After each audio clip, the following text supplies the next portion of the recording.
Aku terpaksa menikah dengan pria yang menggantikan calon suamiku. Episode 1. Assalamualaikum sahabat Bunda. Semoga Allah selalu memberikan kesehatan dan kebahagiaan untuk kita semua. Buat sahabat Bunda yang sudah subscribe, semoga rezekinya dilancarkan ya. Amin ya robbal alamin. Sekuat apapun kau menggenggam harapan, jika takdir berkata lain, semua hanya akan menjadi mimpi yang tidak pernah terwujud. Air mataku tak lagi bisa kubendung. Riasan wajahku perlahan memudar. Dan isakan tangisku terus terdengar, seolah menggambarkan betapa dalam luka yang kurasakan.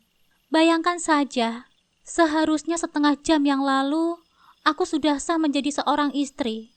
Namun hingga kini, calon suamiku belum juga muncul. Aku tak tahu di mana dia berada. Tidak mengerti alasan kepergiannya yang tiba-tiba. Kami bukanlah pasangan yang dijodohkan. Justru dia sendiri yang melamarku setelah setahun menjalin hubungan. Lamaran penuh cinta yang pernah membuatku percaya bahwa kami akan selalu bersama. Kini terasa seperti kebohongan belaka. Dia berjanji tidak akan membatasi hidupku, meskipun kami telah menikah. Tapi apa gunanya semua janji itu, jika pada akhirnya dia malah meninggalkanku di hari yang paling penting? Dalam keputusasaan, aku meraih sebuah silet dari dalam laci. Ku genggam dengan erat, lalu ku tatap pergelangan tanganku. Setelah ini aku tidak akan merasakan sakit lagi, bisikku pelan. Jangan! Suara itu memecahkan keheningan, disertai tangan yang menghentak kuat tanganku, sehingga silet itu terlempar jatuh ke lantai. Aku menoleh dan menatapnya dengan mata yang masih basah. Om tahu semuanya. Maafkan Om ya, karena telah gagal mendidik Dimas, ujarnya penuh penyesalan, sambil menarikku ke dalam pelukannya. Tangisku kembali pecah. Tenanglah, jangan menangis. Om tidak akan membiarkan kamu dan keluargamu dipermalukan. Tapi, bagaimana kita bisa menemukan Dimas, Om? Anak buah Om saja belum bisa memberikan kabar. Shh, percayalah. Om pastikan pernikahan ini tetap berlangsung, apapun yang terjadi. Sekarang, berhentilah kamu menangis. Om akan menemui orang tuamu dulu ya, tapi berjanjilah, jangan lakukan hal bodoh lagi. Aku mengangguk, berusaha menggantungkan harapanku pada ucapannya. 15 menit berlalu, ibu masuk ke dalam kamar bersama Mbak Puput. Wajahnya lebih tenang dibandingkan sebelumnya. Ais, bersiaplah, akad nikah akan segera dimulai, kata ibu dengan suara lembut. Aku terkejut. Dimas sudah datang ya, Bu? Tanyaku penuh harap. Ibu hanya tersenyum samar tanpa menjawab, sementara Mbak Puput mulai membenahi riasanku yang rusak karena air mata. Setelah selesai, ibu berjalan menuju pintu. Ibu keluar dulu ya. Setelah ijab kabul selesai, ibu akan menjemputmu. Iya, Bu, sahutku dengan perasaan campur aduk. Aku duduk di tepi ranjang. Jantungku berdetak tidak beraturan. Mbak Puput menggenggam tanganku, mencoba menenangkan. Tidak lama, samar-samar terdengar suara seorang pria mengucapkan ijab kabul. Walaupun tidak terlalu jelas, aku yakin namaku disebut. Kemudian, suara beberapa saksi menyahut. Sah. Alhamdulillah, selamat ya Ais, ujar Mbak Puput sambil memelukku. Aku mengangguk, lega. Setidaknya, pernikahan ini akhirnya terlaksana. Tapi satu hal yang menggangguku, mengapa Dimas tidak menggunakan mikrofon saat mengucapkan ijab kabul tadi? Sekarang kamu resmi menjadi seorang istri. Hormati dan taati suamimu, pesan Mbak Puput. Iya Mbak, insya Allah Ais akan menjadi istri yang baik untuk Dimas, jawabku dengan senyum kecil. Namun wajah Mbak Puput seketika berubah. Sebelum aku sempat bertanya, pintu kamar terbuka. Ais, ayo keluar. Ijab kabul sudah selesai. Saatnya bertemu dengan suamimu, ajak ibu. Aku berjalan keluar, ditemani ibu dan Mbak Puput. Selama di perjalanan, aku menundukkan kepala, Masih merasa malu karena pernikahan ini sempat tertunda. Saat tiba di ruang tamu, aku dipandu untuk duduk di sebelah suamiku. Seseorang yang hingga kini belum kulihat wajahnya.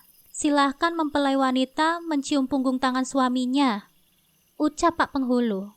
Aku mengangkat kepalaku dan membalikkan tubuh. Namun seketika darahku berdesir. Bukan Dimas yang duduk di hadapanku. Pria itu menatapku penuh rasa bersalah. Lidahku terasa keluh. Hatiku berdegup kencang. Apa yang sebenarnya terjadi? Ingin rasanya aku pergi dan lari dari sini. Tapi mendengar permintaan ibu, aku terpaksa mengurungkannya. Ais, tolong ikuti prosesnya sampai selesai ya. Nanti setelah para tamu pulang, kami akan menjelaskan semuanya kepadamu. Bisik ibu. Aku hanya bisa mengangguk.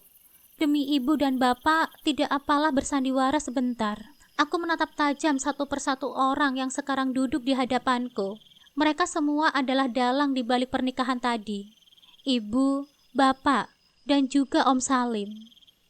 Saat ini, aku tengah menunggu mereka untuk menjelaskan semuanya. Maaf ya Ais, ibu tidak bermaksud membohongi kamu. Tapi tadi ibu dan bapak benar-benar tidak memiliki pilihan lain selain menikahkanmu dengan beliau, ucap ibu memulai pembicaraan. Iya Ais, bapak juga minta maaf. Bapak tidak sanggup menanggung malu jika pernikahanmu tadi sampai dibatalkan. Oleh karena itu, bapak menyetujui permintaan beliau yang ingin menikahimu, sambung bapak. Aku mengalihkan tatapan pada pria yang dimaksud bapak. Om minta maaf Ais, anak buah Om tidak bisa menemukan keberadaan Dimas. Dan hanya ini yang bisa Om lakukan untuk menyelamatkan nama baik keluarga kalian, jelasnya. Tapi sebelum mengambil keputusan ini, apa kalian tidak memikirkan apa yang akan orang-orang katakan nanti kalau mereka tahu Ais menikahi calon mertua sendiri? Tanyaku tak habis pikir. Tenanglah nak, setelah ini kamu akan pindah dan tinggal bersama Pak Salim. Jadi kamu tidak perlu khawatir dengan omongan orang-orang di sekitar sini, jawab bapak. Semuanya tidak sesederhana itu Pak. Ais punya teman, sahabat, dan mereka semua tahu Ais itu akan menikah dengan Dimas. Lalu apa yang akan mereka pikirkan nanti ketika mengetahui hal ini? Kita akan menghadapinya bersama. Om janji tidak akan membiarkan kamu dihina, karena ini semua murni kesalahan anak Om, sahut Om Salim yang mendapat anggukan dari bapak. Aku menghembuskan nafas dengan kesal, lalu memijit pelipisku yang sejak tadi berdenyut kencang. Sekarang aku sudah tidak punya pilihan lain. Akhirnya setelah pembicaraan malam itu selesai, aku memutuskan untuk langsung pindah ke rumah Om Salim. Khawatir jika esok pagi gosip tentangku sudah dibicarakan sana-sini. Sepanjang perjalanan, tidak ada yang berbicara di antara kami. Selain tidak ada yang perlu dibicarakan, aku sendiri juga sedang sibuk menyumpahi Dimas di dalam hati. Dalam sekejap, rasa cinta ini berubah menjadi benci. Andai aku tahu akhirnya akan begini, tidak akan pernah aku menjatuhkan hati pada Dimas, laki-laki yang ternyata tidak bisa menepati janjinya sendiri. Setelah menempuh kurang lebih 2 jam perjalanan, akhirnya kami pun sampai di kediaman Om Salim. Rumah bertingkat 2 yang sebelumnya pernah beberapa kali aku datangi, saat masih berstatus sebagai calon istrinya Dimas. Begitu turun dari mobil, Om Salim langsung mengajakku masuk dan mengantarku ke kamarnya di lantai 2. Tidurlah di sini, Om yang akan tidur di kamar tamu. Kalau butuh sesuatu, kamu bisa minta tolong pada Mak Ijah atau Muti. Iya Om, makasih. Om Salim tersenyum tipis, lalu berbalik dan melangkahkan kakinya meninggalkanku. Setelah kepergiannya, aku langsung mengunci pintu, lalu merosot ke lantai. Nelangsa, itulah kata yang tepat untuk menggambarkan keadaanku saat ini. Sudah ditinggal oleh calon suami, sekarang malah menikah dengan pria yang seharusnya jadi mertuaku sendiri. Benar-benar menyedihkan. Pukul 7 pagi, terdengar suara ketukan di pintu, lalu disusul dengan suara Om Salim yang memanggilku. Ais, kamu sudah bangun belum? Aku beranjak dari tempat tidur, lalu bergegas membukakan pintu. "Sudah, Om. Kenapa?" tanyaku. "Om ingin mengajakmu sarapan," jawabnya. "Baik, Om. 10 menit lagi Ais turun." "Ya sudah, kalau begitu Om tunggu ya di bawah." "Iya, Om." Begitu Om Salim pergi, aku langsung melangkahkan kakiku ke kamar mandi, membersihkan diri dan merapikan penampilan yang kacau karena habis menangis semalaman, lalu menyusulnya ke ruang makan. Sesampainya di sana, Om Salim langsung mempersilahkan aku untuk duduk. Di hadapannya, terhidang berbagai macam-macam makanan, yang menurutku terlalu banyak untuk dimakan oleh 2 orang. "Mari kita makan, Ais," ajaknya. "Iya, Om," sahutku. Suasana pagi ini terasa sangat canggung, apalagi hanya ada kami berdua di meja ini.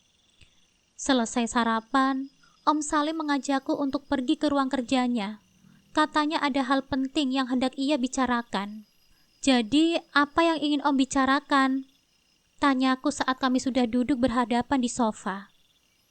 "Tentang pernikahan kita," jawabnya. "Om tahu, kamu sama sekali tidak pernah terfikir bahwa Om yang akan menjadi suamimu. Om pun begitu. Sebenarnya tidak ada niat untuk menikah lagi setelah mamanya Dimas meninggal dunia. Namun kemarin, keadaan memaksa kita untuk hidup bersama." Aku mengangguk, mengiyakan ucapannya. "Tetapi hari ini keadaannya sudah berbeda. Kita tidak lagi dalam keadaan terpaksa. Om ingin memberikan kamu kebebasan untuk memilih. Kamu boleh memutuskan ingin melanjutkan pernikahan ini atau tidak." "Om serius?" "Iya. Katakan saja apa keputusanmu itu." Kalau sekarang, Ais belum tahu, Om. Harus ngambil keputusan apa? Semuanya masih sangat membingungkan untuk Ais." "Baiklah, Om mengerti. Om akan memberimu waktu untuk berpikir." "Makasih ya, Om. Kalau begitu, sekarang Ais pamit kembali ke kamar." "Iya, silahkan." Siangnya, aku memutuskan untuk pergi menemui kedua sahabatku dan meminta pendapat mereka sebelum mengambil keputusan. Setelah mengirim pesan untuk bertemu di sebuah kafe, aku pun bersiap untuk pergi. "Neng, maksud saya Nyonya Ais, mau kemana Nyonya?" tanya Mak Ijah saat melihatku menuruni tangga sembari menenteng sebuah tas. "Mau keluar, Bi, bertemu sama teman," jawabku. "Oh, sudah izin sama Tuan Salim belum? Soalnya tadi Tuan pesan, kalau Neng, Nyonya mau pergi, kasih tahu Tuan dulu. Mak Ijah saja ya yang ngasih tahu. Saya buru-buru soalnya. Oh iya, panggil saya seperti biasa saja, tidak usah pakai nyonya-nyonya segala." Tapi kan Neng Ais sekarang sudah menikah dengan Tuan Salim. "Kalau begitu terserah Mak Ijah saja deh. Saya pergi dulu ya." "Baik Nyonya, hati-hati di jalan." "Iya Mak, terima kasih." Setelah keluar dari taksi, aku berjalan santai memasuki kafe tempat kami janjian. "Ais, di sini." Ayah dan Uci melambaikan tangannya padaku. Aku tersenyum tipis seraya menghampiri mereka. Setelah berpelukan dan bercipika-cipiki sebentar, kami semua pun duduk. "Gimana keadaan kamu sekarang, Ais?" tanya ayah sembari menggenggam tanganku. "Secara fisik sih aku baik-baik saja. Tapi hatiku dan perasaanku hancur banget rasanya. Aku masih gak nyangka pria yang selama ini ku kenal baik bisa melakukan ini," jawabku getir. "Kamu yang sabar ya. Aku juga sebenarnya gak nyangka sih Dimas bisa melakukan ini, karena dari yang aku lihat selama ini, dia itu sayang banget loh sama kamu," ucap Uci sembari mengusap punggungku pelan. "Iya, makasih ya." "Sama-sama. Oh iya, katanya ada hal penting yang mau kamu bicarakan sama kita." "Iya, ini tentang pernikahanku dengan Om Salim. Aku ingin meminta pendapat kalian. Baiknya dilanjutkan atau tidak ya?" "Kalau saran aku sih, sebaiknya dilanjutkan saja, Ais. Mungkin memang jodohmu itu Om Salim. Dia orangnya baik dan juga bertanggung jawab.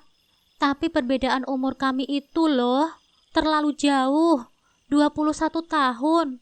Aku nggak yakin bisa sepemikiran dengan Om Salim. Belum lagi, dia juga papanya Dimas, orang yang paling aku benci sekarang. Aku ngerti, Ais. Ya, kalau kamu tidak mau melanjutkan, nggak apa-apa sih. Kamu katakan saja pada Om Salim dan orang tuamu. Kalau menurut kamu gimana, Ayah? Kalau menurut aku sih, terserah kamu saja ya. Kan kamu yang menjalaninya. Aku kan cuma bisa bantu doa. Semoga apapun keputusan yang kamu ambil, itu yang terbaik untukmu. Jawab Ayah. Amin. Aku dan Uci serempak mengaminkan perkataannya. Baiklah, aku akan memikirkannya lagi nanti malam. Semoga saja aku bisa mengambil keputusan yang tepat. Tapi untung saja loh Ais, dari awal kamu dan keluargamu menunda resepsi. Coba kalau bebarengan, nggak kebayang berapa banyak orang yang tahu. Celetuk Uci. Aku mengangguk, membenarkan perkataannya. Sebenarnya sih, waktu itu alasanku untuk menunda resepsi karena bapak dan ibu ingin aku dan Dimas menyelesaikan kuliah kami terlebih dahulu. Namun siapa sangka, ternyata keputusan itu cukup menguntungkan di keadaan seperti ini. Tepat jam 5 sore, aku sampai di depan rumah Om Salim. Begitu keluar dari taksi, Pak Komar bergegas membukakan pintu gerbang untukku. Makasih ya Pak. Sama-sama Nyonya. Aku menengok ke garasi. Nampak mobil Alphard putih Om Salim sudah terparkir dengan rapi, pertanda bahwa pemiliknya sudah ada di rumah. Benar saja. Begitu memasuki rumah, aku melihatnya tengah duduk di ruang tamu. Sore Om, sapaku. Sore juga, kamu baru pulang? Tanyanya. Iya Om, sini temenin Om minum teh. Aku mengangguk, lalu duduk di sebelahnya. Bagaimana perasaanmu sekarang? Sudah lebih baik Om? Syukurlah, sekali lagi Om minta maaf ya atas kelakuan Dimas. Jika dia sudah pulang nanti, kamu ingin Om memberi hukuman apa padanya? Terserah Om saja. Ais tidak mau tahu apa-apa lagi tentang Dimas. Baiklah, jika itu maumu. Lanjutkan, tidak. Lanjutkan, tidak. Lanjutkan, tidak. Aku benar-benar bingung untuk memutuskan. Sebenarnya sih, kalau masalah wajah, nggak ada masalah. Om Salim itu masih terlihat tampan di umurnya yang sudah kepala 4. Badannya juga bagus, nggak kayak bapak-bapak kebanyakan. Hanya saja, masalahnya aku nggak cinta sama dia dan nggak yakin juga bisa mencintainya. Aku pusing. Aku melempar bantal ke sana kemari. Kebiasaan jika sedang merasa kesal. Aduh! Aku menoleh cepat ke arah sumber suara dan terkejut melihat bantal yang kulempar tadi mendarat mulus di wajah Om Salim. Maaf Om, Ais gak sengaja. Ucapku bergegas menghampirinya. Iya, gak apa-apa kok. Kamu kenapa Ais? Sampai lempar-lempar bantal kayak gitu? Tanyanya. Itu Om, Ais lagi bingung. Bingung kenapa? Memikirkan pernikahan kita, tidak tahu baiknya dilanjut atau tidak ya. Kenapa bingung? Jika kamu memang tidak mau, tidak apa-apa kok. Om tidak akan memaksa. Sudah cukup anak Om yang menyakitimu. Setelah ini, Om ingin kamu mengambil keputusan yang bisa menyenangkan hatimu. Kalau Om sendiri maunya gimana? Kalau boleh jujur, Om tentu ingin kita melanjutkannya. Karena dari awal memutuskan untuk menikahimu, Om tidak berniat main-main. Pernikahan itu kan sesuatu yang sakral. Meskipun Om mengambil keputusan itu didasari dengan keadaan yang memaksa, tapi Om bersungguh-sungguh menjalankannya. Tapi kita kan gak saling cinta Om. Ya tidak apa-apa, cinta itu kan bisa kita usahakan bersama. Aku terdiam sembari memandangnya. Apa iya kami bisa saling mencintai nantinya? Setelah diam dan memikirkan beberapa saat, Akhirnya aku mengambil sebuah keputusan. Baiklah Om, Ais mau, ucapku. Mau apa? Tanyanya memperjelas. Melanjutkan pernikahan kita. Kamu serius? Iya Om. Yah, walaupun tidak cinta, tapi aku suka dengan sosoknya yang dewasa. Terlebih lagi aku tahu dia itu pria yang bertanggung jawab. Tidak seperti anaknya. Setidaknya ini juga lebih baik daripada menjadi janda di usia muda. Syukurlah kalau begitu. Om janji akan menjadi suami yang baik untukmu. Iya Om. Bruk, aduh. Aku terbangun ketika mendengar seseorang mengadu. Netraku sontak melebar melihat Om Salim yang terduduk di lantai. Om gak apa-apa? Tanyaku panik. Pinggang Om sakit banget nih. Kamu tidurnya heboh sekali. Dumelnya. Maaf ya Om, tadi Ais mimpi buruk, jadi gak sengaja menendang Om. Aku tidak berbohong, aku memang bermimpi buruk tadi, bertemu dengan Dimas dan aku menendangnya sekuat tenaga. Tidak taunya malah papanya yang kena. Ya sudah, tidak apa-apa, tolong bantuin Om untuk bangun ya. Aku mengangguk dan bergegas membantunya untuk naik ke ranjang. Sebenarnya setelah pembicaraan semalam, Om Salim meminta agar kami tidur sekamar. Sebagai istri, aku tidak bisa menolaknya. Apalagi aku sendiri juga sudah menyetujui untuk melanjutkan pernikahan ini. Kamu bisa mijit tidak? Bisa sih Om, sedikit-sedikit. Mau Ais pijitin? Iya, kalau kamu tidak keberatan. Enggak kok Om. Sebentar ya, Ais ambil minyak kayu putih dulu. Iya. Setelah membaluri punggungnya dengan minyak kayu putih, aku pun mulai memijitnya dengan pelan. Sebenarnya malu juga. Ini pertama kalinya aku memijit seorang pria. Karena sebelumnya, aku hanya pernah memijit ibuku yang notabene adalah seorang wanita. Kenapa Om? Sakit ya? Enggak kok. Sudah, lanjutin aja. Aku mengangguk dan meneruskan memijitnya. Setelah selesai, aku turun untuk meminta Mak Ijah mengantarkan sarapan ke kamar. Mak, tolong sarapan saya sama Om Salim dibawa ke kamar saja ya. Oh, baik Nyonya. Segera saya suruh anak saya untuk mengantarkannya. Makasih ya Mak. Iya, sama-sama Nyonya. Karena insiden tadi pagi, hari ini Om Salim tidak pergi ke kantor dan memilih untuk beristirahat di rumah.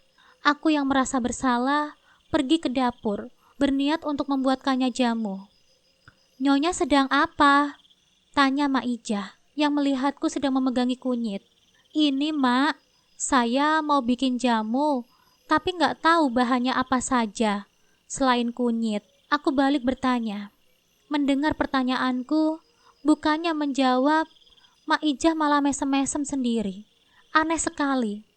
Mak, panggilku seraya melambaikan tangan di depan wajahnya. Iya Nyonya. Nyonya mau jamu apa? Biar saya buatkan. Jamu sakit pinggang, Mak. Oh, Mak Ijah kira mau bikin jamu kuat. Apaan sih Mak Ijah ini? Hehehe, maaf Nyonya, bercanda. Om, ini Ais bawain jamu. Ucapku seraya menghampiri Om Salim yang tengah bersandar di tempat tidur, sembari memangku laptop yang berlambang Apple. Iya, terima kasih Ais. Ini kamu yang buat? Bukan, tapi Mak Ijah Om. Oh, Om Salim manggut-manggut, lalu dengan cepat menghabiskan jamu yang aku bawa. Maaf ya Om, atas insiden tadi pagi, aku menatapnya dengan rasa tidak enak. Iya, tidak apa-apa. Tapi nanti malam Om tidur dekat dinding saja ya. Takutnya kamu tendang lagi. Hehehe, Om bisa saja. Oh iya, minggu ini Om berencana ingin mengadakan acara keluarga untuk memperkenalkanmu pada keluarga besar Om. Bagaimana pendapatmu? Memangnya harus ya Om? Tentu saja harus. Kalau tidak cepat dijelaskan, nantinya bisa ada yang salah paham melihat kamu tinggal di sini. Memangnya kenapa, Ais? Ais takut keluarga Om akan ngomongi Ais yang enggak. Beberapa dari mereka kan tahunya Ais ini calon istrinya Dimas. Kamu jangan khawatir, Om yang akan bicara kepada mereka, dan Om pastikan mereka tidak akan mengatakan hal buruk tentangmu. Kok Om bisa yakin sih? Lihat saja nanti kalau kamu tidak percaya. Baiklah Om, Ais ikut apa kata Om saja. Tidak terasa, hari Minggu pun tiba. Aku memakai dress panjang berwarna putih untuk acara ini, senada dengan warna kemeja yang dipakai oleh Om Salim. Setelah menikmati hidangan yang ada, kami semua berkumpul dan mengobrol di ruang tengah. Wah, selamat ya. Gak nyangka dapat daun muda, ucap salah seorang kerabat Om Salim.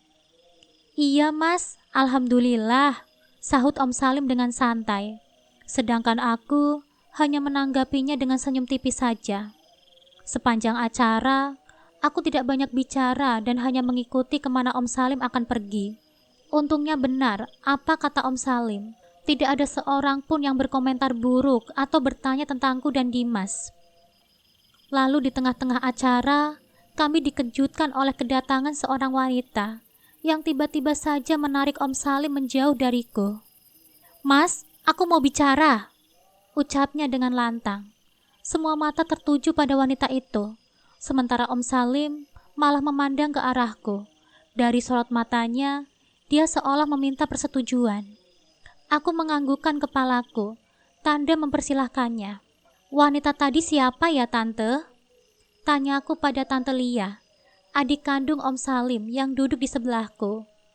Dia Kinan, adik dari almarhumah istri pertamanya Mas Salim, jawabnya. Oh, kurang lebih 15 menit kemudian, Om Salim kembali ke ruang tengah. Namun anehnya, tidak bersama dengan wanita tadi. Jujur aku penasaran dengan apa yang mereka bicarakan, tapi untuk menanyakannya, saat ini tidak mungkin juga. Wanita tadi siapa ya Om? Tanyaku berpura-pura tidak tahu. Saat ini hanya ada kami berdua, karena keluarga Om Salim semuanya sudah pulang sejak beberapa menit yang lalu. Oh, dia itu tantenya Dimas, dari pihak mamanya, jawab Om Salim. Ada perlu apa sama Om? Bukan apa-apa kok, hanya ada sedikit masalah pribadi saja. Oh, begitu. Aku memutuskan untuk tidak bertanya lagi, karena sepertinya Om Salim juga tidak ada niat untuk membahasnya. Oh iya, tadi selama Om pergi, keluarga Om tidak ada yang bersikap buruk kan kepadamu?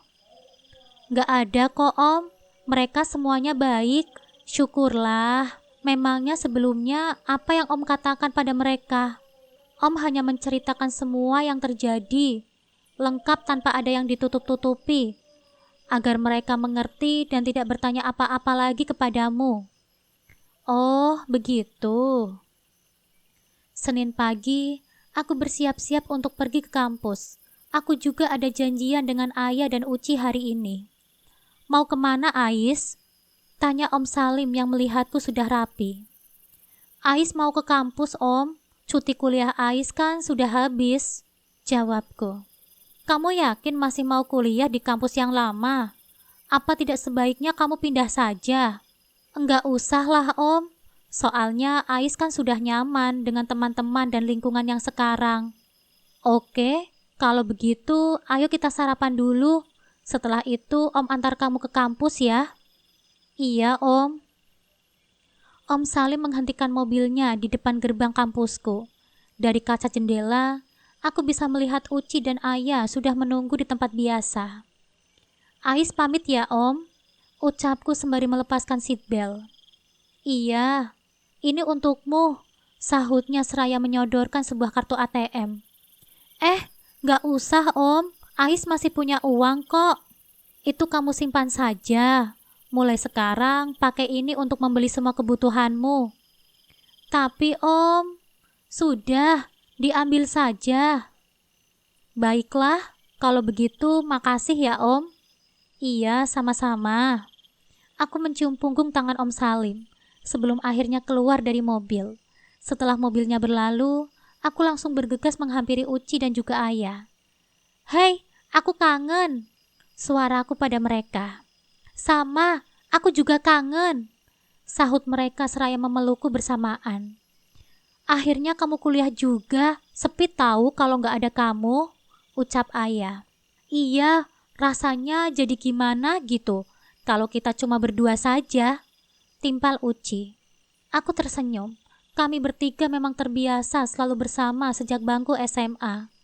Jadi jika ada satu saja yang tidak ada, pasti terasa berbeda. Karena sekarang aku sudah ada di sini, ayo kita langsung ke kantin saja. Aku traktir. Yeay, makasih Ais. Iya, sama-sama. Baru saja aku memasuki area kantin, aku langsung disambut oleh celetukan Vera yang aku yakin bertujuan untuk menyindirku.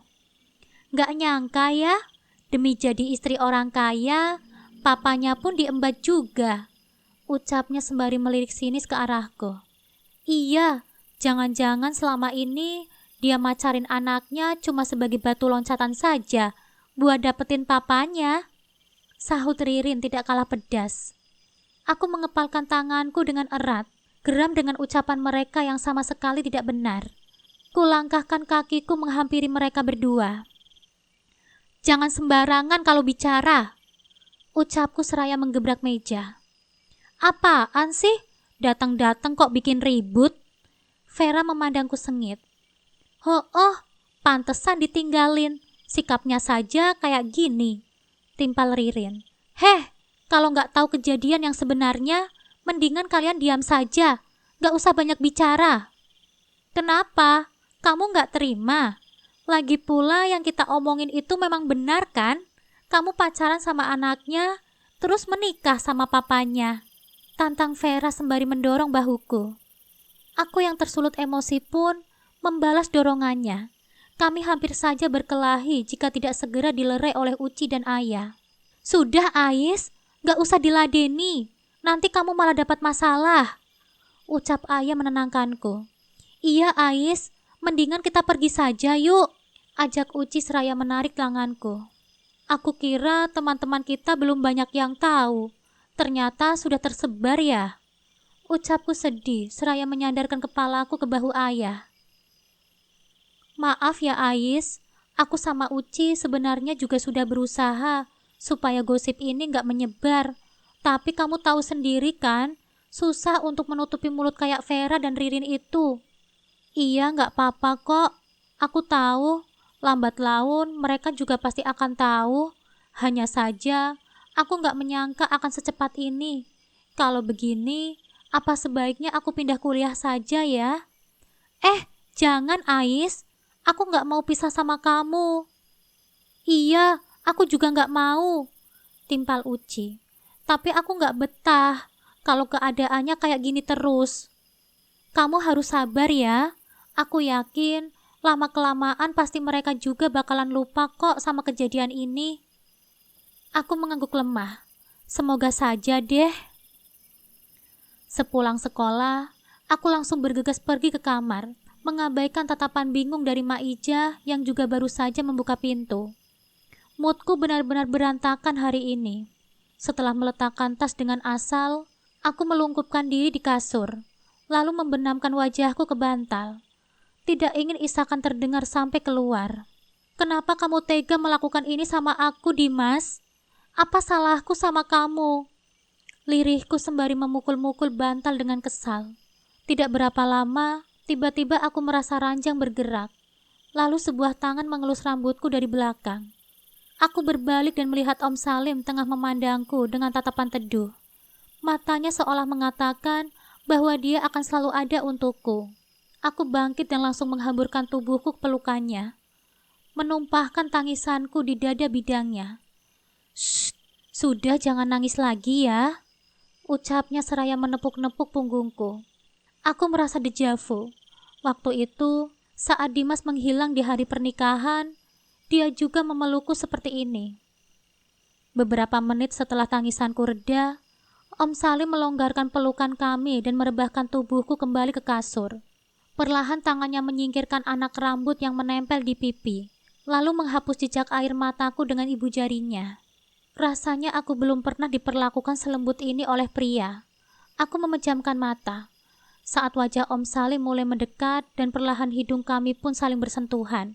Namun tidak lama, karena aku kembali membuka mata dan refleks mendorong Om Salim menjauh saat tiba-tiba terdengar suara Maijah dari luar pintu. "Tuan, Tuan!" Dari nada suaranya, sepertinya yang ingin disampaikan Maijah itu cukup penting. "Sebentar ya," ucap Om Salim seraya beranjak bangun. Iya," jawabku kikuk. "Ada apa, Mak?" Om Salim bertanya kepada Maijah yang berdiri di depan pintu.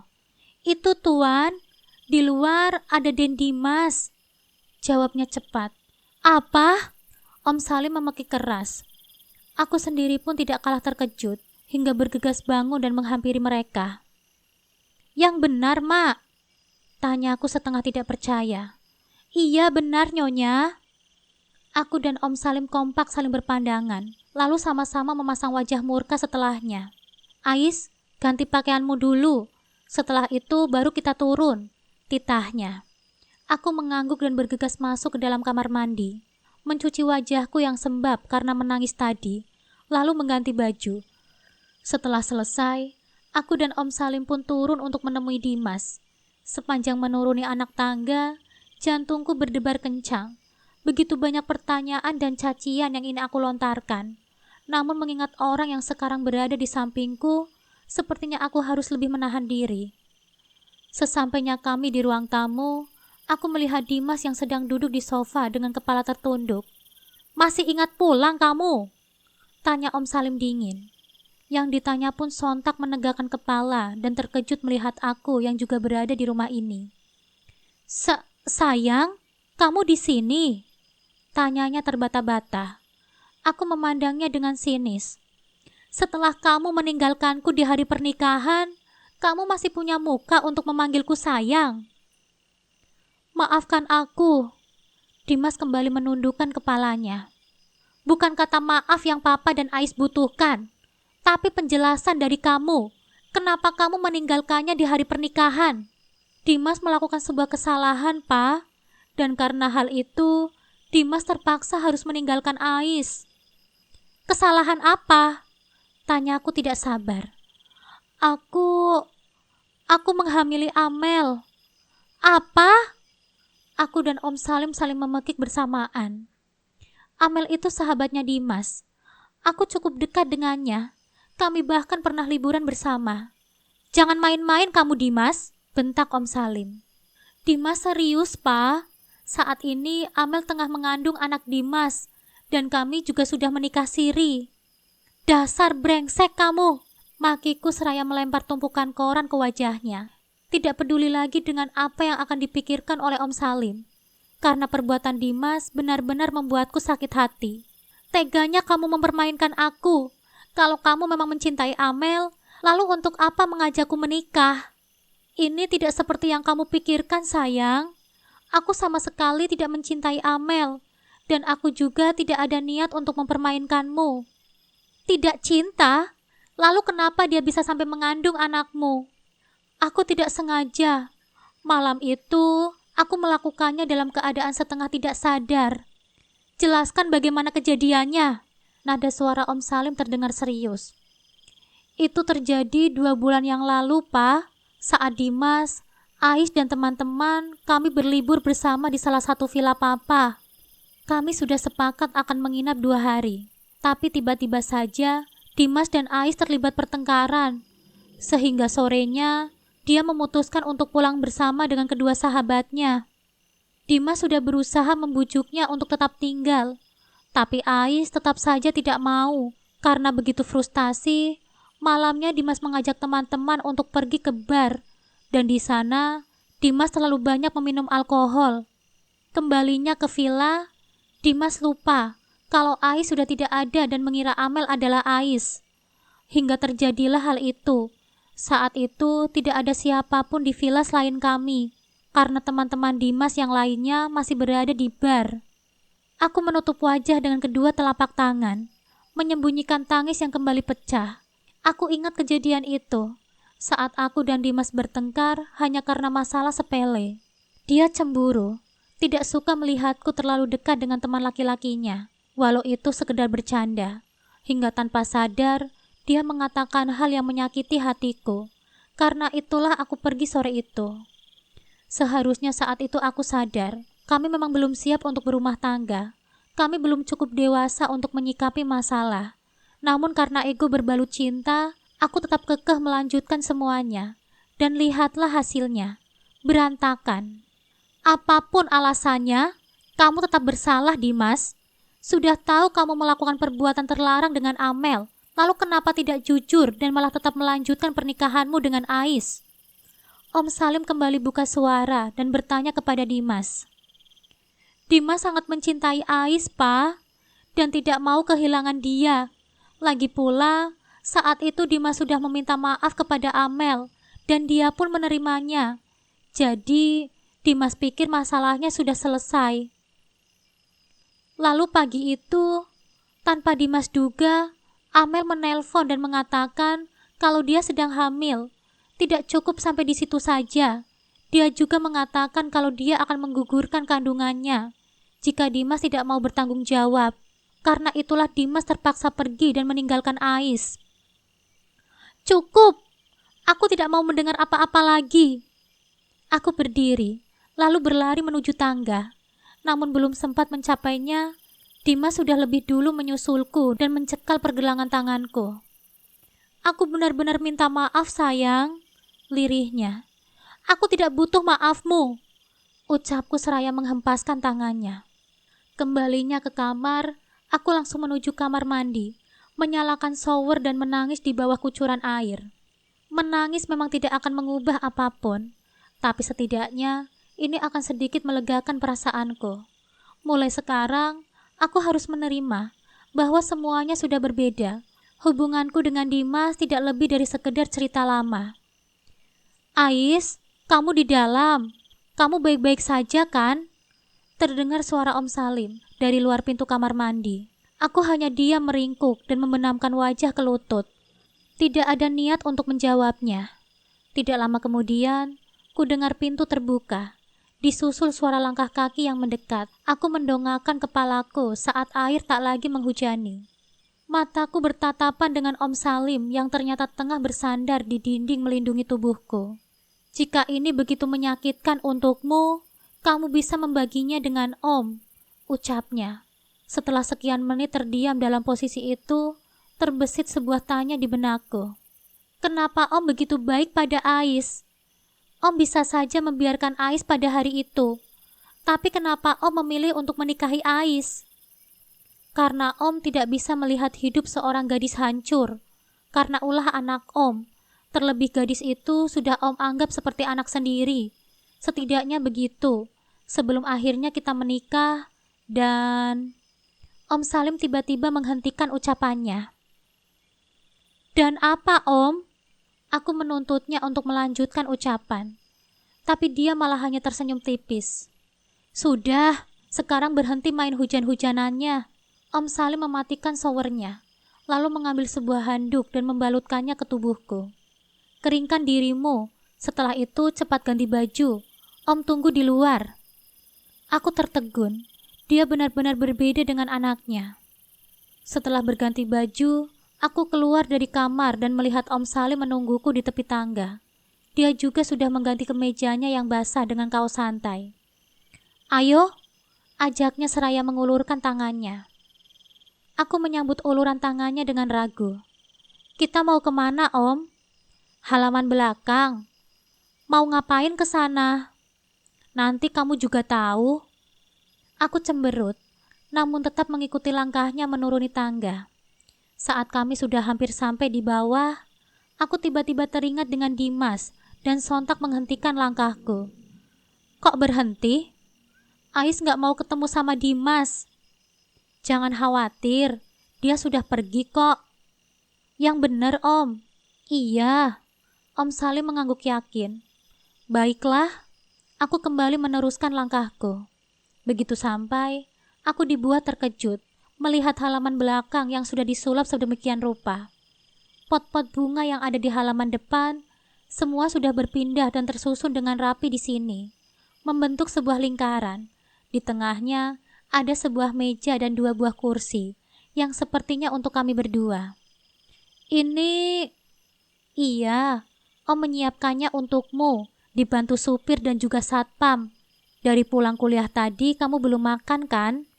Aku hanya mengangguk, tidak menyangka Om Salim melakukan ini semua untukku. Setelah mempersilahkan aku duduk, Om Salim menepuk tanganku.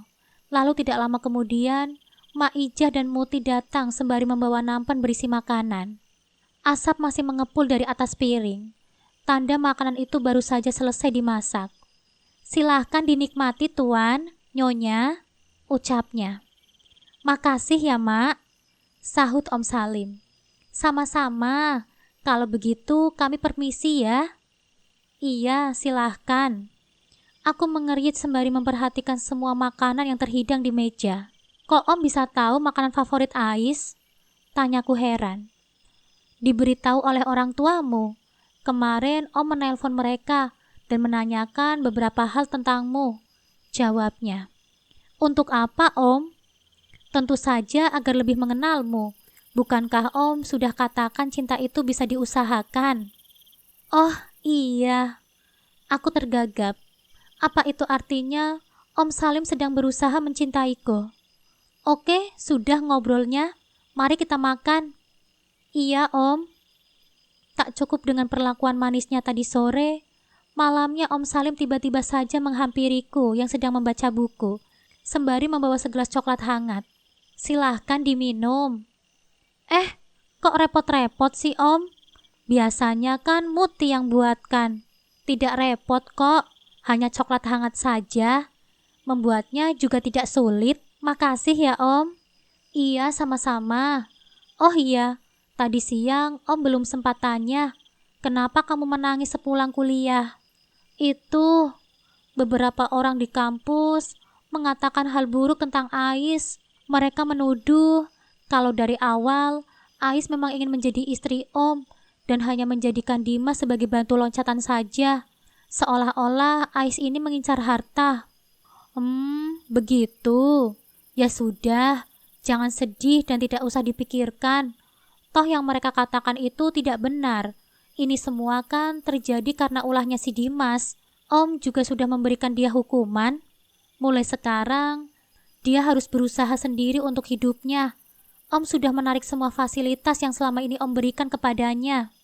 Iya Om, apa tidak sebaiknya kamu mengikuti saran Om saja untuk pindah kuliah? Untuk saat ini, Ais masih ingin kuliah di situ Om. Tapi kalau keadaan tidak berubah, ya tidak ada pilihan lain selain pindah. Baiklah, kalau itu maumu, tapi pulang-pulang jangan nangis lagi ya. Iya Om. Ya sudah, cepat habiskan coklat hangatmu. Setelah itu tidur. Hari ini kamu sudah melewati banyak hal yang melelahkan. Iya. Paginya saat aku bangun, Om Salim sudah tidak ada di sampingku. Selama ini dia memang jarang tidur kembali setelah sholat subuh. Tidak sepertiku. Setelah merapikan tempat tidur, mencuci muka dan menggosok gigi, aku pergi ke balkon berniat menghirup udara segar dan melakukan peregangan. Namun sesampainya di sana, aku malah disuguhi pemandangan yang membuat pipiku memanas. Bagaimana tidak, Om Salim berenang tanpa mengenakan baju dan hanya memakai boxer di atas lutut. Aku tidak bisa melihatnya seperti itu, karena selama ini dia selalu memakai baju di depanku. Bahkan saat tidur pun, dia masih mengenakan kaos tipis. Belum sempat mengalihkan pandangan, Om Salim sudah terlebih dahulu melihat ke arahku. Ais, ayo sini, panggilnya seraya melambaikan tangannya. Aku tergagap dan terpaksa menganggukkan kepala. Sesampainya di bawah, kulihat dia tengah duduk, menungguku di pinggir kolam. Om gak dingin apa berenang pagi-pagi begini? Tanyaku heran. Tidak kok, coba saja, jawabnya santai. Enggak ah, Ais gak kuat dingin. Ini kan masih jam 6:30 pagi. Ayolah, coba saja dulu. Nanti kalau sudah masuk air, tidak dingin lagi kok. Enggak ah, Om saja yang berenang. Ais temenin di sini saja ya. Namun baru saja berkata begitu, Om Salim sudah menarikku masuk ke dalam kolam. Ah, Ais nggak bisa berenang, Om. Pekiku seraya memeluk tubuhnya dengan erat. Tangkut tenggelam. Tubuhku sontak gemetar dan gigiku pun berkemelatuk karena kedinginan. Sementara Om Salim malah memandangku dengan wajah bingung. Kamu serius tidak bisa berenang? Iya, Om. Hahaha. Terus kamu liburan ke pantai ngapain saja? Merasa diledek, aku mencubit pinggangnya hingga dia pun mengaduh. Aduh, iya maaf. Tapi kolam ini tidak dalam kok. Cuma seleher orang dewasa. Coba deh kamu berdiri tegak. Aku menurut dan melepaskan tangan dari tubuhnya. Lalu berdiri dengan tegak. Ternyata benar hanya sampai ke leherku saja. Benar kan? Iya, tapi Ais mau naik saja ah. Sudah gak tahan, dingin banget. Om punya cara supaya kamu gak kedinginan lagi? Gimana Om? Om Salim tersenyum, lalu menarik pinggangku dengan sebelah tangannya. Jantungku sontak berdebar dengan kencang, merasakan tubuh kami yang saling bersentuhan di dalam air. Setelah itu, setelah tangannya meraih tanganku dan tidak lama kemudian, ku rasakan sesuatu yang hangat dan lembut menyentuh bibirku. Untuk sesaat, aku terpaku dan dia mematung, hingga sebuah suara membuatku tersentak. Papa! Aku sontak mendorong Om Salim karena suara Dimas yang begitu nyaring dan melengking. Ketika menengok, aku melihatnya berjalan cepat ke arah kami. Wajahnya merah padam, seolah telah memergoki perselingkuhan istrinya sendiri. Aku dan Om Salim segera keluar dari kolam dan sekarang berdiri berhadapan dengannya. Apa yang kalian lakukan barusan? Tanyanya dengan marah. Kenapa? Ada masalah? Sahut Om Salim tenang. Tentu saja, Pak. Ais itu kan pacar Dimas. Desisnya, seraya menarikku ke sisinya. Mantan pacar lebih tepatnya, karena kamu sudah meninggalkannya. Balas Om Salim yang kembali menarikku ke sampingnya. Aku layaknya mainan yang diperebutkan oleh papa dan anaknya ini. Tapi itu bukan berarti papa bisa menciumnya seenaknya. Dan kamu juga Ais, tunjuknya kepadaku. Aku gak menyangka kamu semurah ini. Plak, bukan aku yang menamparnya, melainkan Om Salim. Harusnya dari kemarin papa melakukan ini. Anak tidak tahu diri, sudah bikin malu orang tua, sekarang mencaci orang seenaknya. Aku sendiri sebenarnya juga kesal sekali dengan kata-katanya, tapi baru saja hendak mengangkat tangan, Om Salim sudah terlebih dahulu memukulnya. Dengarkan ini baik-baik. Papa dan Ais sudah resmi menjadi suami istri. Kami sudah menikah, tepat di hari kamu meninggalkannya. Dimas melongo, dengan tampang syok yang begitu ketara. Tidak lama kemudian dia tertawa sumbang. Hahaha, ini gak lucu, Pak. Papa bercanda kan? Ais, katakan sesuatu. Ini hanya bercanda kan? Aku menggeleng dan menunjukkan jari manisku yang kini dilingkari oleh cincin pernikahan. Itu cincin yang kita beli untuk pernikahan kita. Benar, tapi sayangnya bukan kamu yang memasangkannya, melainkan papamu. Enggak, aku enggak percaya. Ini pasti bohong kan? Kalian hanya ingin membalasku saja kan? Terserah kamu ingin percaya atau tidak. Tapi yang jelas, Ais itu adalah istri papa. Jadi mulai sekarang, sebaiknya kamu jauhi dia. Setelah mengatakan itu, Om Salim menggandengku untuk masuk ke dalam, meninggalkan Dimas yang masih termangu tidak percaya. Sepertinya kita perlu liburan, ucap Om Salim tiba-tiba. Kami baru saja selesai sarapan dan sekarang tengah bersantai di ruang tengah. Sedangkan Dimas entah pergi kemana. Saat kami turun dia sudah tidak ada. Untuk apa Om? Tanyaku bingung. Tentu saja agar tidak ada yang mengganggu kita. Kemarin Bibi, hari ini Dimas. Besok siapa lagi? Kalau begini terus, bagaimana caranya kita bisa belajar untuk saling mencintai? Ciuman saja gagal terus. Wajahku seketika terasa memanas. Mendengar ucapan Om Salim yang begitu frontal, aku sempat berpikir bahwa kejadian saat di kamar hanya karena terbawa suasana. Tetapi saat di kolam tadi berbeda. Aku tahu Om Salim memang menginginkannya. Jadi bagaimana menurutmu? Kalau sekarang aku nggak bisa, Om. Ais kan baru saja ngambil cuti nikah seminggu. Begitu ya? Ya sudah, nanti saja deh. Om nggak marah kan? Enggak, Om mengerti kok. Saat ini yang paling penting bagimu pasti adalah kuliah kan? Aku memandangnya tidak enak. Tapi mau bagaimana lagi? Aku saja masih harus mengejar ketertinggalanku selama cuti. Tidak mungkin jika harus libur lagi. Begitu sampai di kampus, aku langsung menceritakan kejadian tadi pagi pada Uci dan Ayah. Tentunya tidak semuanya, hanya bagian yang penting saja. Jadi Dimas balik lagi? Tanya mereka bersamaan. Iya, sahutku. Terus dia menghamili Amel. Amel yang pernah liburan bareng kita itu. Astagfirullah, iya. Aku gak nyangka ya. Ucap Uci. Aku juga lebih gak nyangka.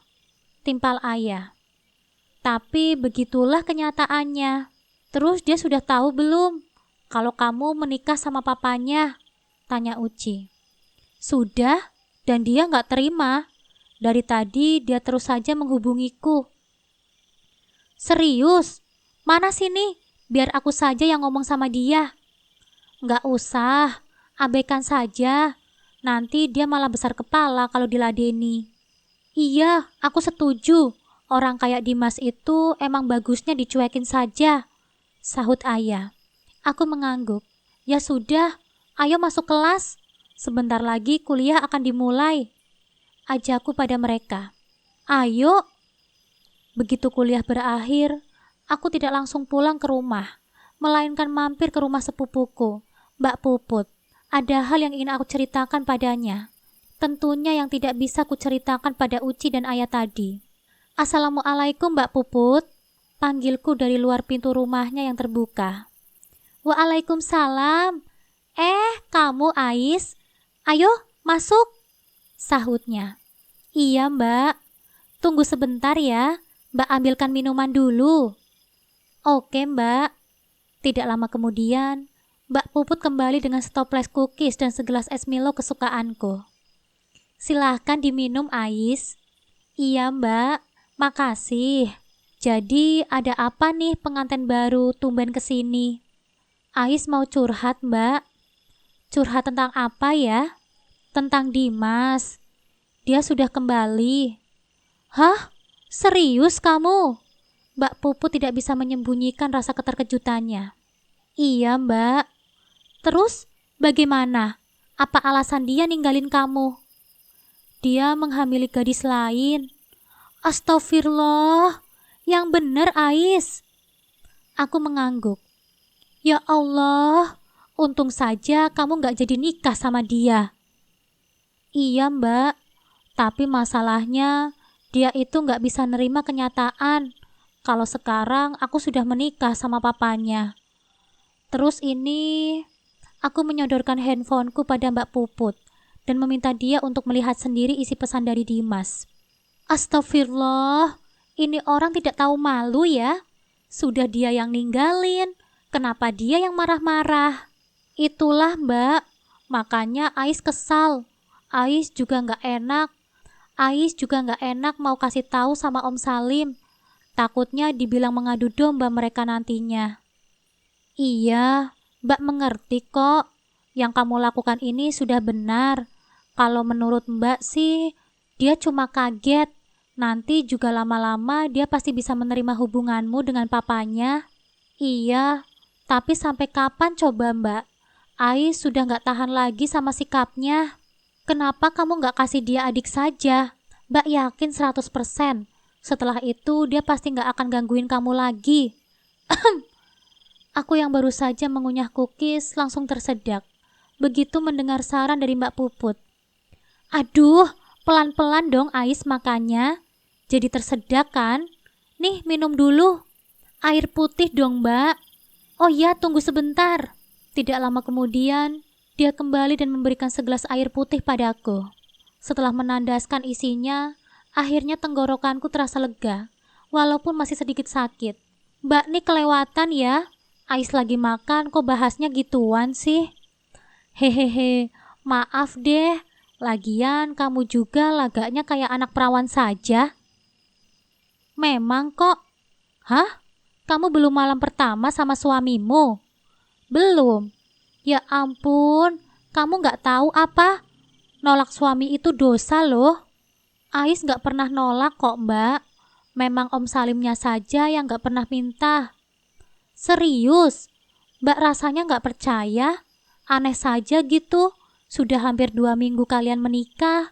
Masa dia belum juga menyentuh kamu? Jangan-jangan... Wajah Mbak Puput nampak menduga-duga. His, Om Salim itu masih normal, Mbak. Tahu dari mana? Ya tahulah. Kalau nggak normal, nggak mungkin dong dia mencium Ais. Apalagi sampai mengajak liburan segala. Ucapku keceplosan. Cie-cie, udah ciuman nih ye, ledeknya. Mbak, Ais itu kan kesini mau minta saran, bukannya diledekin. Iya, maaf deh. Terus apa masalahnya? Pergi aja liburan, terus bikinin adik untuk Dimas. Beres deh masalah kamu. Aduh, Mbak ini nggak ada saran lain apa? Ais itu kan belum mau punya anak. Dari awal nikah sama Dimas juga kan, kesepakatannya begitu. Kami akad nikah dulu, lalu kalau sudah wisuda, baru resepsi. Setelah itu baru deh mikirin punya anak. Jadi liburan itu kamu tolak? Iya, emangnya kenapa? Memangnya kamu nggak khawatir apa? Gimana kalau suami kamu kecewa, terus berpaling ke lain hati nantinya? Ya enggak lah Mbak, Om Salim kan nggak begitu orangnya. Jangan terlalu yakin. Dulu juga kamu berpikir begitu kan tentang Dimas? Terus hasilnya apa? Realistis saja. Dia itu kan sudah lama menduda. Kalau kamu tolak, dia bisa saja cari yang lain. Aku terdiam, mulai ragu dengan keyakinanku. Ais, kalau kamu belum siap untuk punya anak, gak apa-apa kok.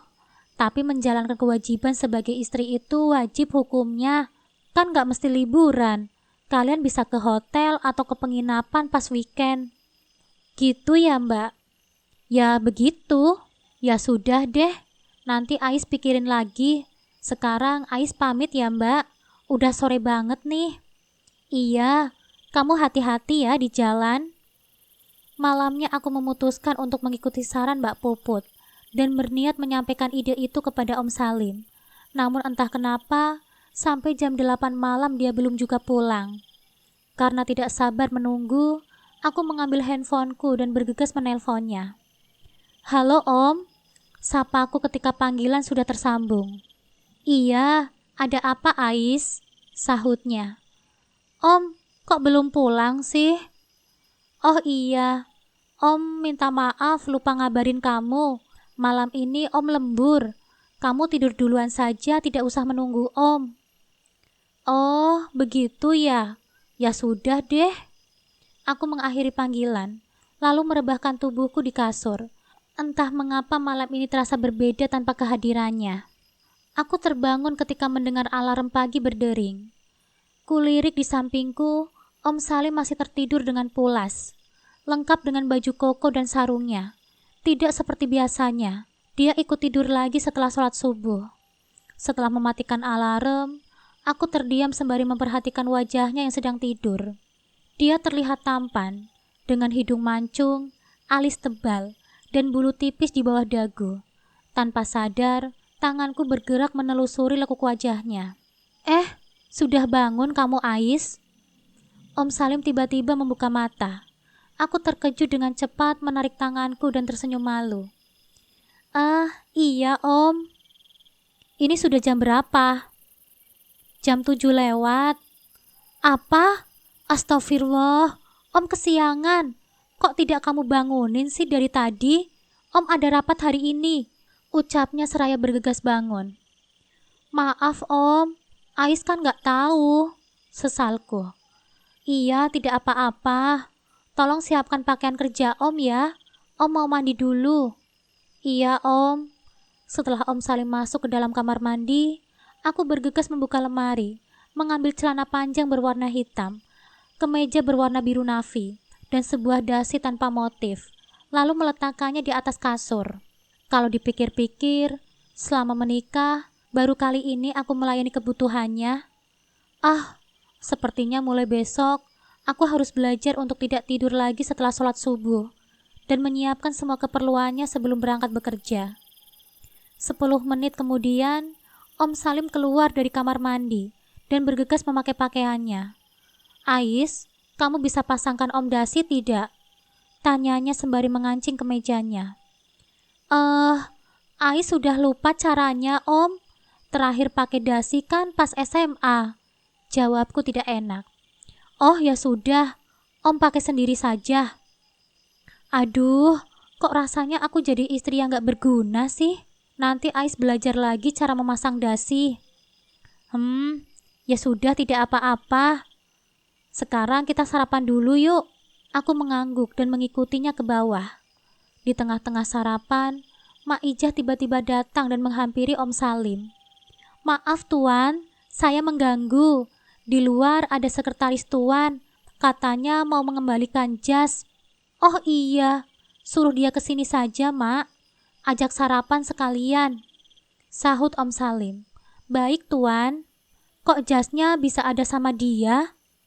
Aku tidak bisa menahan rasa penasaran. "Oh itu, kemarin bajunya ketumpahan kopi. Jadi Om pinjamkan jas untuk menutupi nodanya." Entah mengapa, aku kurang suka mendengarnya. Tidak lama kemudian, seorang wanita cantik datang. Dari wajahnya, kupikirkan usianya 26 tahun. Dia memakai rok hitam di atas lutut dan blazer ketat berwarna senada.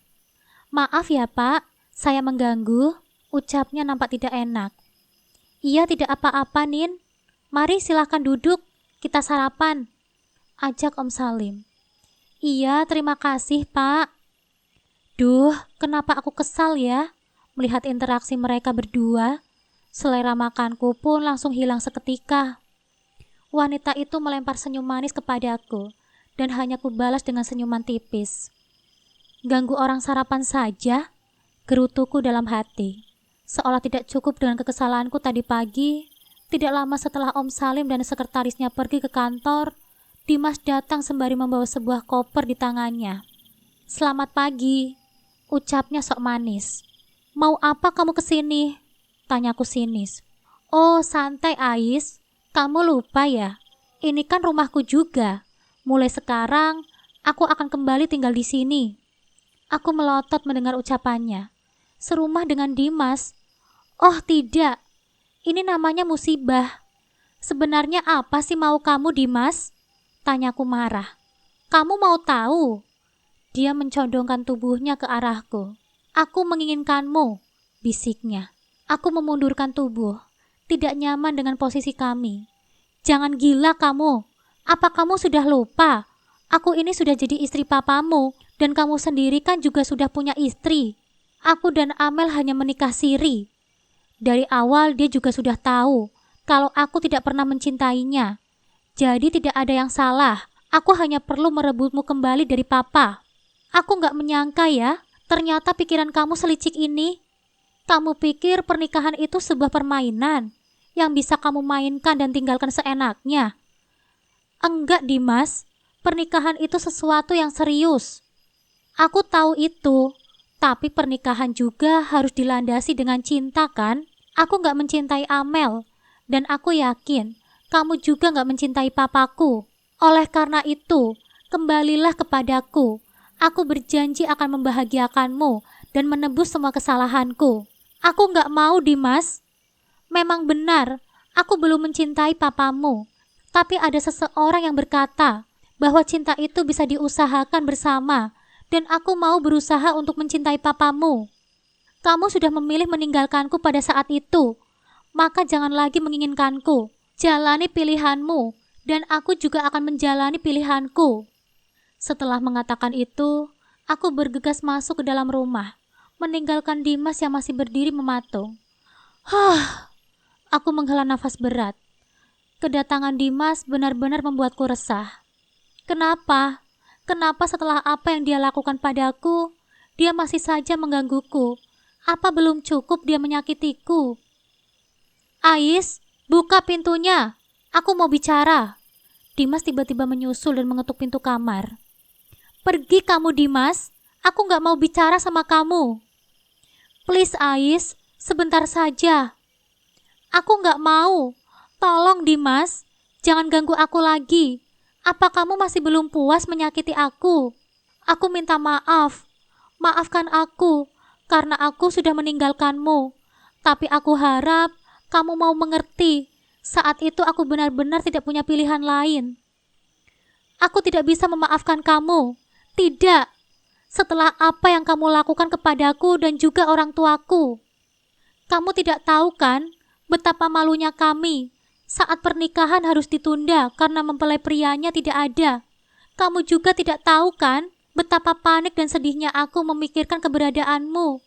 Aku bahkan hampir bunuh diri jika tidak dicegah oleh papamu. Suasana mendadak hening. Dimas tiba-tiba terdiam. Jika kamu memang benar mencintaiku, tolong biarkan aku menjalani hidupku dengan tenang. Kita lanjutkan hidup kita masing-masing, tanpa mengganggu satu sama lain. Maaf, aku memang salah, Ais. Aku pun sangat menyesali kejadian malam itu. Seharusnya aku menyusulmu dan meminta maaf, bukannya malah minum-minuman. Sekali lagi aku minta maaf untuk rasa sakit dan rasa malu yang aku torehkan. Besok aku akan datang ke rumah orang tuamu dan meminta maaf kepada mereka. Aku hanya diam dan menyandarkan tubuhku di belakang pintu. Perasaanku sungguh campur aduk sekarang. Maukah kamu memberikan satu kesempatan lagi untukku, Ais? Aku tersentak, mencoba menenangkan debaran jantungku yang bertalu. Hatiku tidak bisa berbohong. Cinta itu memang masih ada, meski tertutup oleh rasa benci. Tolong jawab aku, Ais. Aku tidak bisa. Setelah itu sepi. Tidak ada lagi yang berbicara di antara kami. Setelah memikirkannya matang-matang, aku memutuskan untuk pulang ke rumah orang tuaku karena sangat tidak nyaman rasanya serumah dengan Dimas saat Om Salim tidak ada di rumah. Apalagi hari ini, hari Sabtu, aku libur kuliah. Setelah mengemasi beberapa keperluan dan menaruhnya di dalam tas, aku mengambil handphone dan menghubungi Om Salim. Namun walau sudah beberapa kali mencoba, panggilanku tidak diangkat juga. Akhirnya aku putuskan untuk mengirimnya pesan saja. Om, Ais pulang ke rumah bapak dan ibu ya. Setelah memastikan pesanku terkirim, aku keluar dengan mengendap-endap, takut berpapasan dengan Dimas. Begitu sudah keluar dari rumah, aku langsung mendesah lega dan mempercepat langkahku. Nyonya mau kemana? Tanya Pak Komar, satpam rumah kami yang melihatku keluar sembari membawa tas. Pak Komar, saya mau ke rumah orang tua saya, Pak. Tolong sampaikan pada Mak Ijah juga ya. Tadi saya nggak sempat pamitan, jawabku. Oh, begitu. Baik, Nyonya. Nanti saya sampaikan pada istri saya. Kalau begitu saya pergi dulu ya, Pak. Iya, Nyonya. Hati-hati di jalan. Kurang lebih 2 jam kemudian, taksi yang kutumpangi pun sampai di depan rumah orang tuaku. Setelah membayar ongkos, aku keluar dan bergegas berjalan ke teras. Assalamualaikum, Bu. Pak, Ais pulang, seruku. Waalaikumsalam, terdengar sahutan dari dalam rumah. Ketika pintu terbuka, ibu langsung tersenyum sumringah. Ais, kamu pulang, Nak. Iya, Bu. Aku menghampiri dan mencium punggung tangannya. Ayo kita masuk, ibu kangen sekali sama kamu. Iya, Ais juga kangen, Bu. Oh iya, Bapak di mana? Bapakmu lagi ke pabrik, biasa ngawasi para pekerja. Bapakku memang punya usaha furnitur. Awalnya bapak sendiri yang mengerjakannya bersama 2 orang karyawannya. Namun lama-kelamaan, usaha beliau semakin berkembang dan sekarang sudah memiliki hampir 50 orang karyawan. Kamu datang sendirian, Nak? Iya, Bu. Memangnya mau sama siapa lagi? Ya, ibu kira sama suamimu. Enggak, Bu. Om Salim lagi sibuk di kantor. Semalam saja nggak tahu pulang lembur jam berapa. Oh, begitu. Tapi kamu sudah izin kan kalau kamu pergi ke sini? Ya sudah, Bu. Baguslah kalau begitu. Jam 12 siang, Bapak pulang dari pabrik dan nampak terkejut melihatku yang tengah bersantai di ruang keluarga, sembari menonton televisi. "Loh, Ais, kok nggak ngabarin Bapak kalau kamu pulang?" Tanyanya sembari duduk di sampingku. "Hehehe, dadakan Pak, nggak direncanain saja," jawabku, sembari mencium punggung tangannya. Begitu ya. Hubunganmu dengan Salim bagaimana?" Nada suara Bapak terdengar khawatir. "Baik-baik saja kok, Pak." "Dia memperlakukanmu dengan baik kan?" "Iya, Bapak tenang saja. Om Salim itu baik kok sama Ais." "Syukurlah. Bapak sempat takut kalau pernikahan kalian tidak berjalan lancar. Aku memutuskan untuk tidak menceritakan perihal Dimas dulu pada orang tuaku, karena tidak mau membuat mereka khawatir." Di tengah-tengah obrolan, ibu datang dan menghampiri kami berdua. "Loh Pak, sudah pulang toh? Ayo lekas mandi, setelah itu kita makan siang bersama," titah ibu. "Kamu juga Ais, ayo ke dapur, bantuin ibu menata makanan di meja." Aku dan Bapak kompak saling berpandangan, lalu serempak memberi hormat kepada ibu. "Siap Ibu Komandan." Ibu geleng-geleng kepala dan tersenyum melihat tingkah kami. "Wih, harum banget sop ayam buatan ibu. Apa sih bumbu rahasianya, Bu?" tanyaku seraya menghirup aroma di atas mangkuk. "Tidak ada bumbu rahasia, cuma bumbu biasa saja. Yang penting kiranya pas dan matangnya juga pas," sahut ibu. "Oh, begitu ya. Kamu sudah pernah masakin apa untuk suamimu?" "Hah? Ais belum pernah masakin apa-apa, Bu, untuk Om Salim. Di rumahnya kan sudah ada asisten rumah tangga." "Astagfirullah, anak ini. Harusnya meskipun ada asisten rumah tangga, kamu kan bisa sesekali masak untuk Pak Salim. Jangan semua keperluan suamimu diurus sama mereka." Iya, Bu." "Ada apa sih ini kok ribut-ribut?" tanya Bapak yang baru saja selesai mandi. "Ini loh, Pak, anak Bapak. Masa sudah 2 minggu menikah, tapi dia belum pernah masakin untuk suaminya." "Aduh Ibu." "Tidak apa-apa, Bu. Bapak yakin kok, nanti pelan-pelan Ais juga akan belajar jadi istri yang baik. Iya kan, Nak?" "Iya, Pak. Inilah yang kusuka dari Bapak. Beliau tidak pernah memaksaku untuk berubah, tapi selalu percaya bahwa aku bisa berubah." "Ya sudah, Bu. Ayo kita makan. Sudah lama kita nggak makan bertiga seperti ini," ajak Bapak semangat. "Iya, Pak," sahut ibu. Setelah membaca doa, kami semua pun makan dengan lahap. Makan bersama keluarga itu memang terasa berbeda, lebih nikmat. Tidak terasa, waktu berlalu begitu cepat, dan sampai malam pun Om Salim belum juga membalas pesanku. Entah sesibuk apa dia. Aku juga tidak mengabarinya jika aku menginap. Nanti juga dia tahu kalau sudah pulang ke rumah. Sementara itu, saat ini di kamar, aku sedang sibuk melepas fotoku dan Dimas yang masih tertempel di dinding. Foto sejak kami masih dalam tahap pendekatan, sampai akhirnya pacaran dan berakhir saat dia melamarku pada ibu dan bapak. Setiap kali mengingat kenangan itu, selalu ada sudut hatiku yang berdenyut nyeri. Aku menghela nafas panjang setelah membuang foto ke dalam tong sampah, lalu merebahkan diriku di kasur. Mataku menerawang ke masa lalu.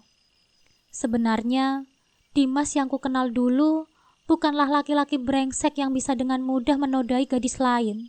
Namun karena minuman yang bernama alkohol, dia kehilangan akal sehatnya dan akhirnya melakukan hal buruk itu. Tanpa sadar, karena kelelahan dan terlalu banyak pikiran, mataku mulai terpejam. Entah berapa lama, tiba-tiba aku merasa ada seseorang yang tengah menyentuh wajahku. Aku mencoba membuka mata yang masih sangat mengantuk. Ketika mataku sudah benar-benar terbuka, aku terkejut melihat Om Salim yang tiba-tiba ada di hadapanku. "Om?" tanyaku seraya mengerjap-ngerjap mata. Maaf ya, Om jadi bangunin kamu," ucapnya nampak tidak enak. "Iya, nggak apa-apa kok Om." "Iya, nggak apa-apa kok Om. Tapi kok Om bisa ada di sini sih?" Ya mau bagaimana lagi? Istri Om kabur dari rumah, jadi harus Om susul dong. Ais nggak kabur kok. Kan Ais sudah kirim pesan. Omnya aja sok sibuk, sampai nggak balas pesan Ais. Maaf ya, Om memang sibuk akhir-akhir ini. Banyak pekerjaan yang harus diselesaikan. Om harap kamu mau mengerti. Iya. Oh iya Om, sudah makan belum? Sudah, tadi sebelum kesini. Kamu kok tumben pakai baju tidur seperti ini? Tanyanya seraya memperhatikanku. Malam ini aku memang tidak memakai piyama, melainkan sebuah gaun tidur selutut dengan tali spaghetti, yang ternyata setelah kuperhatikan, talinya sudah sedikit turun ke bahu. Belum lagi bagian bawahnya yang sudah sedikit tersingkap. Piyama Ais semuanya ada di rumah, jadi Ais pakai yang ada di lemari saja. Sahutku seraya membenahi gaun tidurku. Kamu cantik dengan baju itu. Makasih Om. Om Salim tiba-tiba mendekat, lalu berbisik pelan di telingaku. Bolehkah Om minta hak Om malam ini? Tubuhku seketika menegang dan jantungku berdebar kencang. Apa yang harus aku katakan? Ais belum siap Om. Jawabku tertunduk. Seketika suasana terasa hening. Om Salim kembali menjauhkan dirinya dariku. Apa ini karena Dimas? Tanyanya pelan. Aku terdiam, tidak tahu harus menjawab apa. Tadi Mak Ijah menelpon ke kantor dan mengatakan kalau Dimas pulang ke rumah. Apa terjadi sesuatu saat Om tidak ada? Aku menggeleng. Sepertinya kamu masih mencintainya. Haruskah Om melepaskanmu? Aku sontak mendongak dan menatap Sayu. Ada rasa sedih yang tiba-tiba menyusup mendengar ucapan Om Salim. Bahkan tanpa sadar, setetes air mata jatuh membasahi pipi. Maaf, Om tidak bermaksud membuat kamu sedih. Ucapnya seraya mengusap pipiku. Enggak, ini bukan salah Om kok. Ais hanya... Sudah, jangan dipikirkan. Lupakan saja apa yang Om katakan tadi. Om Salim memotong perkataanku dan membawaku ke pelukannya. Hangat dan nyaman seperti biasa.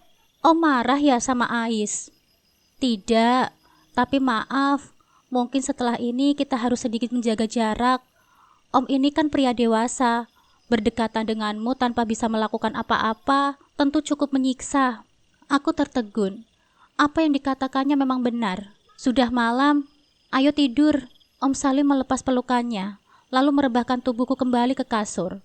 Selamat malam, ucapnya seraya mematikan lampu, lalu berbaring membelakangiku. Apa yang sudah aku lakukan? Aku membuatnya kecewa.